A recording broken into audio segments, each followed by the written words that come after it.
এটা আসলে বাঙালির প্রাণের উৎসব শুধু আর না, আমরা অনেক দিন এটাকে বাঙালির প্রাণের উৎসব বানিয়ে রেখেছি। এটা বাংলাদেশের প্রাণের উৎসব। বাঙালি, চাকমা, মারমা, গারো, যত জাতিগোষ্ঠী আছে সবাই চৈত্র সংক্রান্তি পালন করে, বসে বিদায় করে এখন বর্ষবরণ শুরু করেছে পালন করা। ফলে আমরা যে এবার থেকে এটাকে বাংলাদেশের উৎসব হিসাবে জাতীয়ভাবে পালন করা শুরু করলাম, আমি মনে করি এটা বাংলাদেশের সাংস্কৃতিক ঐক্য এবং সম্মিলনের প্রতি একটা বড় ধাপ।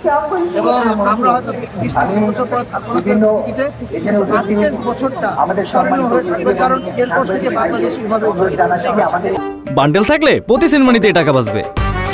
বিকাশ সেনমানি বান্ডেল কিনে জিতুন প্রতি লেনদেনে। হচ্ছে যে চাপিয়ে দেওয়ার কোনো ঘটনা ঘটেনি, চাপিয়ে আগে দেওয়া হয়েছে।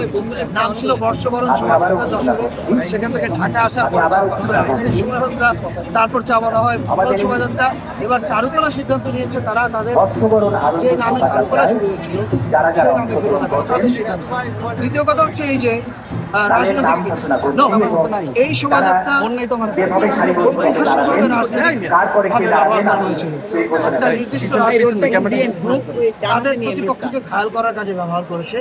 আমরা এবার শুধুমাত্র ফ্যাসিস্টের মুখোপাধ্যায়, কারণ ফ্যাসিস্ট কোনো রাজনীতির অংশ সব ছিল অসংখ্য।